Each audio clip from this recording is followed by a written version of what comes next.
بسم اللہ الرحمن الرحیم۔ السلام علیکم ورحمۃ اللہ وبرکاتہ۔ دوستو، ہم نے کبھی سوچا ہے کہ ہم نے اپنے دل میں کن کن لوگوں کو جگہ دے رکھی ہے؟ کیسی کیسی ناجائز محبتیں ہم نے اپنے دل میں پال لی ہیں، جن محبتوں سے میرے رب نے مجھے روکا تھا۔ دوستو، یہ دل اللہ نے اپنے لیے بنایا تھا۔ اس دل کا اور اس کی محبت کا حقدار صرف اور صرف میرا اور آپ کا رب ہے۔ وہ رب جس نے ہماری بغیر کسی عارضی کے ہمیں زندگی بخشی اور ہم کو ایک انسان بنایا، نہ کہ کوئی جانور، اور نہ جانے کتنے دوسرے لوگوں پر ہمیں کسی نہ کسی طریقے سے فضیلت بھی بخشی، چاہے وہ حسن کے اعتبار سے ہو، مال کے اعتبار سے ہو، خاندان کے اعتبار سے ہو۔ اور اس کا سب سے بڑا احسان جو بغیر مانگے اس نے ہم پر کیا، وہ یہ کہ مجھے ایک اسلامی خاندان میں پیدا کیا، جس سے نہ جانے کتنے لوگ محروم رہ جاتے ہیں۔ یہ سب کچھ تو اس نے ہمیں بغیر مانگے ہی دے دیا۔ ہم نے کب اس سے یہ سب کچھ مانگا تھا؟ اور ان سب نعمتوں کے بعد بھی اس نے مجھے اکیلا نہیں چھوڑا۔ وہ ہمیشہ میری فکر میں رہتا ہے۔ وہ جانتا ہے کہ میرا بندہ اتنا کمزور اور جلد باز ہے کہ دنیا کی چمک دھمک دیکھ کر وہ بھٹک جائے گا، تو اس نے ہماری ہدایت کے لیے قرآن کریم بھی ہم کو عنایت کیا ہے، جس عظیم نعمت کے لائق نہ ہم کبھی تھے اور نہ ہو سکتے ہیں۔ وہ ہمیشہ ہم پر نظر رکھا ہوا ہے، ہمیشہ ہمیں یاد رکھتا ہے۔ وہ میری توبہ کے انتظار میں ہے کہ میرا بندہ تو توبہ تو کر، پھر دیکھ میں تیرا کیسے استقبال کرتا ہوں۔ میرا رب سب کچھ دے کر بھی پوچھتا ہے کوئی مانگنے والا؟ دنیا کے کسی سخی بادشاہ سے بھی بار بار مانگو تو وہ غصہ ہو جاتا ہے، لیکن میرا رب تو اس بندے سے ناراض ہوتا ہے جو اس سے مانگتا نہیں ہے۔ پھر میرا رب کتنا کریم ہے کہ دنیا بھر کے گناہ لے کر اس کے سامنے ندامت کے ساتھ صرف ایک مرتبہ اس کا بندہ کہہ دے کہ اے میرے رب، غلطی ہو گئی، مجھے معاف کر دے، تو وہ ایک دم سارے کے سارے گناہ معاف کر دیتا ہے۔ کوئی طعنہ نہیں دیتا، ذرا سا وقت نہیں لگاتا، اور آگے بڑھ کر اپنے بندے کا استقبال کرتا ہے۔ کیسا رحیم و کریم رب ہے، کبھی اپنی رحمت کے دروازے بند ہی نہیں کرتا۔ بندے کو جس وقت خیال آئے کہ غلطی ہو گئی، کہ اچانک آسمان سے ایک تسلی سے بھری ہوئی آواز آتی ہے کہ اے میرے بندے، گھبرا مت جانا، اپنے آپ کو تنہا مت سمجھ لینا، ہمت نہ ہار دینا۔ یہ تیرا رب اتنا رحیم ہے، اتنا معاف کرنے والا ہے، تجھ سے اتنی محبت کرنے والا ہے کہ تیری زندگی بھر کے گناہوں کو معاف بھی کر دوں گا اور تجھے اپنا محبوب بھی بنا لوں گا۔ تو آگے بڑھ تو صحیح، مجھ سے معافی مانگ تو صحیح۔ میں نے کہا تجھ سے تیرا سب کچھ مانگا ہے، ویسے جو کچھ تو ہے اور جو کچھ تیرا ہے تو سب کچھ میرا دیا ہوا، لیکن وہ بھی تو رکھ لے۔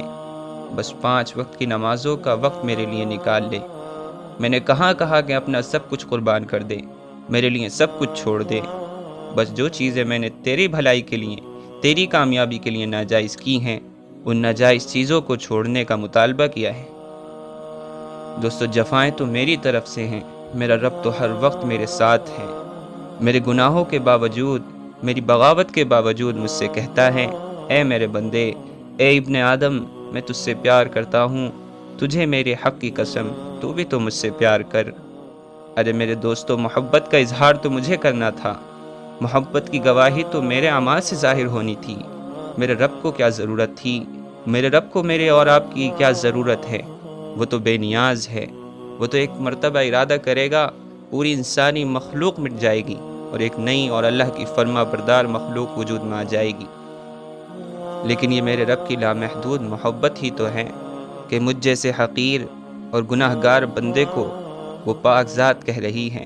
وہ رب کہہ رہا ہے جو بادشاہوں کا بادشاہ ہے، جس کی سلطنت لامحدود ہے، جو موت سے پاک ہے، ہر طرح کے نقص سے پاک۔ 7 زمین و آسمان کے برابر کے فرشتے اس کی عظمت کو دیکھ کر، اس کی کبریائی کو دیکھ کر ایک چڑیا کے برابر ہو جاتے ہیں۔ وہ بے نیاز ذات جس کو کسی کی مدد کی ضرورت نہیں، کوئی اس کا شریک نہیں، اس کی ذات تو تصورات سے بھی اعلیٰ ہے۔ تصورات جہاں ختم ہوتے ہیں، وہاں میرے رب کی کبریائی شروع ہوتی ہے۔ وہ کسی سے نہیں، سب کچھ اس سے ہے۔ وہ کسی کا محتاج نہیں، سب اس کے محتاج ہیں۔ پھر وہ مجھ جیسے گناہ گار سے کہہ رہا ہے، اے میرے بندے، میں تجھ سے پیار کرتا ہوں۔ دوستو، ہم نے کچھ تو سوچا ہوتا، کچھ تو خیال کیا ہوتا۔ میں نے ایسی بے وفائی کی ہے، ایسی بے وفائی کی کہ مجھے خود پر شرم آنی چاہیے۔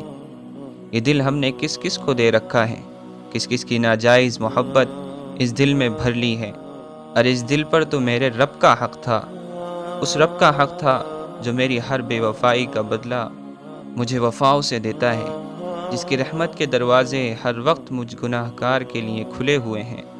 دوستو، ہم اپنے رحیم رب کا جتنا شکر کریں کم ہے۔ اس کے لیے اپنا سب کچھ بھی قربان کر دیں، تب بھی اس کی ان لامحدود رحمتوں اور نعمتوں کا، اس کی اس لامحدود محبت کا ہم حق ادا نہیں کر سکتے۔ دوستو، اب بھی وقت ہے کہ ہم اپنے رب سے وفائیں کر لیں، اس سے ایسی محبت کریں کہ پھر کوئی اور محبت اس پاک محبت کو ہرا نہ سکے، ورنہ پھر ہم سے بڑا نالائق تو کوئی نہیں ہوگا کہ اتنے کریم رب کو ہم راضی نہ کر سکے، جو ہر وقت ہماری توبہ قبول کرنے کے لیے تیار ہے، ہر وقت ہمیں اپنا محبوب بنانے کے لیے تیار ہے۔ دوستو، ہم اس رب کو راضی کر لیں جو اپنے بندے کی ایک چھوٹی سی نیکی کی تعریف بڑی خوشی کے ساتھ ان فرشتوں کے سامنے کرتا ہے، جو فرشتے کبھی سجدے سے اپنا سر بغیر اپنے رب کی اجازت کے اٹھاتے تک نہیں ہیں۔ بالکل اس طرح سے وہ اپنے بندوں کی نیکی پر خوش ہوتا ہے، جیسے ایک باپ اپنے بیٹے کے کسی کارنامے پر اپنے دوستوں کے سامنے اپنے بیٹے کی تعریف کرتا ہے۔ پھر اتنی کریم اور پیار کرنے والی ذات کو اپنے دل کی محبت کا حقدار نہ کہیں تو کیا کہیں؟ پھر اس سے وفا نہ کریں تو کس سے کریں؟ پھر یہ سر اس کے سامنے نہ جھکے تو کس کے سامنے جھکے؟ یہ دل اس کو نہ دیا جائے تو پھر کس کو دیا جائے؟ یا اللہ، تو ہمیں اور ہماری ایک ایک سانس کو، ایک ایک دھڑکن کو اپنا بنا لے۔ ہماری زندگی کا مقصد تیری رضا اور تیری معرفت کو حاصل کرنا بنا دے، اور میری اس بے وفائی کو وفا سے بدل دے۔